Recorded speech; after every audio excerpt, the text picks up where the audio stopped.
പ്രഭാവതി അമ്മ ഒരു സ്വാഭാവിക ഇടപെടലിലൂടെ വൈറലായി. സംഗതി വേറൊന്നുമല്ല, ഫുട്പാത്തിലൂടെ ഒരാൾ സ്കൂട്ടർ കയറ്റിക്കൊണ്ട് പോകുമ്പോൾ പ്രഭാവതി അമ്മ തടഞ്ഞു. അത് CCTV ദൃശ്യത്തിലോ ക്യാമറയിലോ ആരോ ഒപ്പിയെടുത്തു.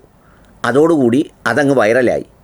ഈ വൈറലായെന്ന് വിചാരിച്ച് ക്രമസമാധാന പാലനത്തിൻ്റെയും നിയമം നടത്തിപ്പിൻ്റെയും ചുമതല പ്രഭാവതി അമ്മയെ ഏൽപ്പിച്ചു കൊടുത്ത് സ്വാഭാവികമായി സംഭവിച്ചതിനെ ഒരു ആസൂത്രിത നാടകമാക്കി മാറ്റി പരിഹാസ്യമാക്കരുത്. അത് പിന്നെ കൈവിട്ട് പോയി ഏതോ ഒരു മറിയച്ചേട്ടത്തിയുടെ കഥ പറഞ്ഞതുപോലെ അവിടെ എത്തിച്ചേരുന്ന ഒരവസ്ഥയിലേക്ക് വരും. അതുകൊണ്ട് അതൊരു ഭൂഷണമായ കാര്യമല്ല. ആദ്യത്തേതിന് ഒരു ഭംഗിയും സൗന്ദര്യവും സ്വാഭാവികതയും ഒക്കെ ഉണ്ടായിരുന്നു. മറിയച്ചേട്ടത്തിയുടെ കഥ മലയാളികൾക്കെല്ലാം അറിയാമല്ലോ. മറിയച്ചേട്ടത്തി എന്നാണ് പേരെന്ന് എനിക്ക് തോന്നുന്നു. അതായത് സർക്കാർ പെൻഷൻ തന്നില്ലെന്നോ ഏതാണ്ട് പറഞ്ഞ് പൊട്ടിത്തെറിച്ച മറിയച്ചേട്ടത്തി. അപ്പോഴത്തേക്ക് മുഴുവൻ ആളുകളും കോൺഗ്രസ്സുകാരെല്ലാം കൂടി മറിയച്ചേട്ടത്തിയുടെ അടുത്തെത്തി വീട് വാഗ്ദാനമായി, അതായി ഇതായി, വൈറലായി, ഇൻ്റർവ്യൂ ആയി, സാമൂഹ്യ മാധ്യമക്കാർ ചെന്നു, സോഷ്യൽ മീഡിയ ഇൻഫ്ലുവൻസർ ചെന്നു, അന്ന് വേണ്ട ഒരുപാട് ആളുകൾ ചെന്ന് ഹിറ്റായതോടുകൂടി ഈ സാധാരണ സംസാരിച്ച മറിയച്ചേട്ടത്തിയും ഇതിൻ്റെ ഒരു അവസരം മുതലാക്കി അങ്ങോട്ട് കത്തിപ്പടരാൻ തുടങ്ങി. ഏറ്റവും ഒടുവിൽ മറിയച്ചേട്ടത്തി ഇപ്പോഴത്തെ അവസ്ഥയിൽ BJPയിൽ ചേർന്നു എന്നാണ് കേൾക്കുന്നത്. അതോടുകൂടി ഈ ആദ്യം പോയവരും പിന്നെ പോയവരും എല്ലാം ബ്ലിങ്കസിയായി എന്ന് വിചാരിച്ച് അത് മറിയച്ചേട്ടത്തിയുടെ അവസാനത്തെ പാർട്ടിയൊന്നും ആയിരിക്കില്ല. ഇനിയും ഏത് പാർട്ടിയിലും ചേരാൻ ചേട്ടത്തി തയ്യാറായിരിക്കും എന്നുള്ളതാണ് അതിൻ്റെ ഒരു പ്രത്യേകത.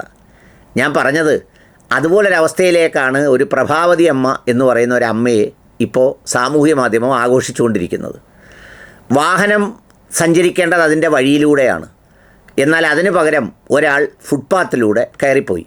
ഒരിക്കലും ഫുട്പാത്തിലൂടെ കയറി പോകുന്നത് ഭൂഷണമായ ഒരു കാര്യമല്ല. പക്ഷേ നമ്മുടെ സംസ്ഥാനത്തെ ഒരു പ്രത്യേകത എന്താണെന്നറിയുമോ? ഒന്നും ചെയ്യാനാവാത്ത നിസ്സഹായതയിൽ എന്തെങ്കിലും ആയിക്കോട്ടെ എന്ന് വിചാരിക്കുന്ന നിയമ നടത്തിപ്പുകാരും ആസൂത്രണക്കാരും കൂടി ചെയ്തുണ്ടാക്കി വച്ചിരിക്കുന്ന ഒരു കെടുതിയുണ്ട്. അത് നമ്മുടെ റോഡുകളിലും ബാക്കിയുള്ള സ്ഥലങ്ങളിലുമൊക്കെ കാണാം. ഉദാഹരണത്തിന് നമ്മളിവിടുന്ന് കരുനാഗപ്പള്ളിയിൽ നിന്ന് തിരുവനന്തപുരത്തേക്ക് പോകുമ്പോൾ കുറേ സ്ഥലങ്ങളിൽ ഒരു വണ്ടി മാത്രം ഞെരുങ്ങിപ്പോകുന്ന ദേശീയപാതകളുണ്ട്. ആ ദേശീയപാതയുടെ ആ ഒരു വണ്ടി മാത്രം ഞെരുങ്ങിപ്പോകുന്നിടത്ത് വളരെ ക്രിട്ടിക്കലായിട്ടുള്ള ഒരു സ്ഥലത്ത് വെച്ച് ഒരു വാഹനം എന്തെങ്കിലും തരത്തിലെ ബ്രേക്ക് ഡൗൺ ആയാൽ അത് വളരെ പെട്ടെന്ന് ക്ലിയർ ചെയ്യാനുള്ള ഒരു B പ്ലാൻ, അതിനൊരു സംവിധാനവും നമ്മുടെ നഗരാസൂത്രണ വകുപ്പിലോ റോഡ് സേഫ്റ്റി ഡിപ്പാർട്ട്മെൻറ്റിലോ പോലീസിലോ ഫയർഫോഴ്സിലോ ഒന്നുമില്ല എന്നതാണ് സത്യം. ഈ അടുത്ത സമയത്ത് നീണ്ടകര പാലത്തിൽ ഒരു വാഹനം ബ്രേക്ക് ഡൗൺ ആയിട്ട് 3.5 മണിക്കൂറാണ് എല്ലാം കൂടെ സ്തംഭിച്ചത്. അപ്പം കരുനാഗപ്പള്ളിയിൽ നിന്ന് എയർപോർട്ടിൽ പോകാൻ പുറപ്പെടുന്ന ഒരാൾക്ക് അന്നത്തെ വിമാനം മിസ് ചെയ്തിട്ടുണ്ടാവും. ആ സന്ദർഭത്തിൽ ചിലപ്പോൾ അവൻ നിർത്തിയിട്ടിരിക്കുന്ന വാഹനത്തിൻ്റെ മുകളിലൂടെ ഓടിപ്പോയെന്നിരിക്കും. ചിലപ്പോൾ തമിഴ് സിനിമയിലും ഹിന്ദി സിനിമയിലും ഒക്കെ കാണുന്നത് പോലെ. നിയമലംഘനത്തിന് ഒരാളെ ശിക്ഷിക്കുമ്പോൾ ആ നിയമലംഘനം അയാളെ നടത്താൻ പ്രേരിപ്പിക്കുന്ന ദുരന്തപൂർണമായ സാഹചര്യങ്ങൾ കൂടി കണക്കിലെടുത്ത് വേണം അത് ചെയ്യാൻ. ചില ട്രാഫിക് ബ്ലോക്കുകളിൽ ഒരു കാലത്തും രക്ഷപ്പെടാൻ കഴിഞ്ഞെന്ന് വരില്ല.